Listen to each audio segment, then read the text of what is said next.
জুলাই আগস্টের গণহত্যার ঘটনায় মানবতা বিরোধী অপরাধে সাবেক পুলিশ প্রধান এবং ন্যাশনাল টেলিকমিউনিকেশন সেন্টার মনিটরিং সেন্টারের মহাপরিচালক সহ মোট ৮ জন কর্মকর্তাকে হাজির করা হয়েছে আজ এর ট্রাইব্যুনালের বিচারপতি গোলাম মর্তুজা মজুমদারের নেতৃত্বে ৩ সদস্যের ট্রাইব্যুনালে কিছুক্ষণ পরেই তাদের শুনানি শুরু হবে। আমি এই ৮ জন সদস্যের নাম একটু জানিয়ে দিতে চাই।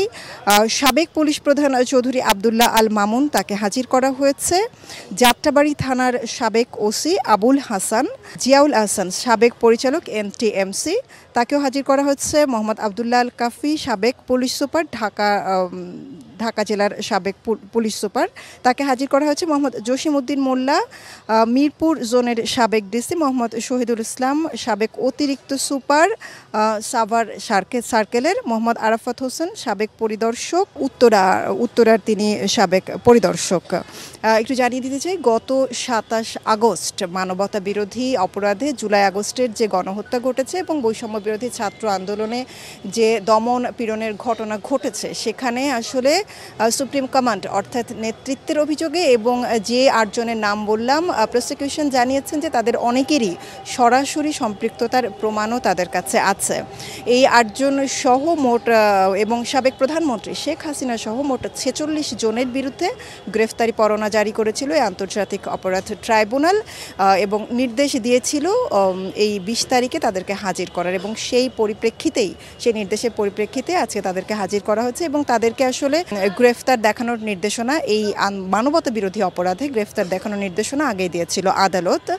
১৭ জন পুলিশ কর্মকর্তার নামে আসলে এই অভিযোগ ছিল এবং তাদেরকে গ্রেফতার দেখাতে বলা হয়েছিল। যখন প্রসিকিউশন আমাদেরকে এটা জানিয়েছিল তখন তারা আসলে সব পুলিশ কর্মকর্তার নাম জানায়নি, তবে যখনই কেউ গ্রেফতার হয়েছেন তখনই তার নাম প্রকাশ করা হয়েছে এবং মানবতা বিরোধী অপরাধে যে আসলে তাদেরকে গ্রেফতার করা হয়েছে সেটাও তারা জানিয়েছেন।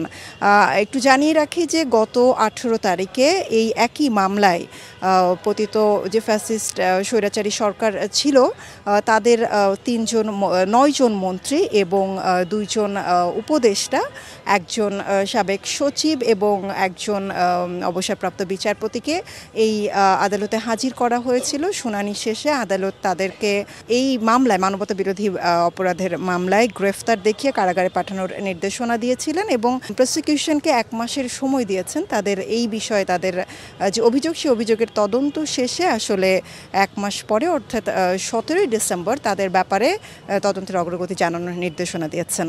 কিছুক্ষণ পরেই হয়তো এজলাস বসবে এবং এদের ব্যাপারেও শুনানি হবে। আজকে যাদের হাজির করা হয়েছে তাদের ব্যাপারে কী ধরনের নির্দেশনা আছে সেজন্য আমরা অপেক্ষা করছি। আসলে আমরা দেখেছি ছাত্র জনতার যে অভ্যুত্থান চলাকালীন জুলাই এবং আগস্টে বিপুল পরিমাণ ছাত্র এবং সাধারণ জনতার হত্যার ঘটনা ঘটেছে আইন শৃঙ্খলা বাহিনীর হাতেই, এবং কিছু কিছু ঘটনা ভয়াবহ রকমের নৃশংসতার চিত্র আমাদেরকে দেখিয়েছে।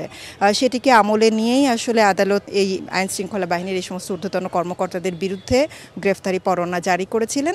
এর আগে প্রসিকিউশনের যিনি প্রধান যে চিফ প্রসিকিউটর তাজুল ইসলাম আমাদেরকে গণমাধ্যমকে জানিয়েছিলেন যে যারাই আসলে এই অপরাধের সাথে সংশ্লিষ্ট এবং যাদের বিরুদ্ধে পর্যাপ্ত প্রমাণ রয়েছে তাদের কেউ যেমন এই হত্যাকাণ্ডের দায় এড়াতে পারবে না এবং বিচারের আওতার বাইরে থাকবে না, তেমনি সাধারণ যে সমস্ত পুলিশ কর্মকর্তা রয়েছে এবং আইনশৃঙ্খলা বাহিনীর অন্যান্য কর্মী রয়েছেন তাদের যারা নিরপরাধ আসলে তাদেরকে যেন কোনো রকমের হয়রানি করা না হয় সেই বিষয়টিও তারা মাথায় রাখবেন এবং তারা যেন তাদের কর্তব্য একদম নির্ভয়ে পালন করতে পারেন সেই আশ্বাস তারা দিয়েছেন এবং বলেছেন যে তবে বারবারই হুঁশিয়ারি দিয়েছেন যে যারাই আসলে প্রত্যক্ষভাবে এবং পরোক্ষভাবে এই হত্যাকাণ্ডের সঙ্গে জড়িত তাদের কেউ আসলে রেহাই পাবে না।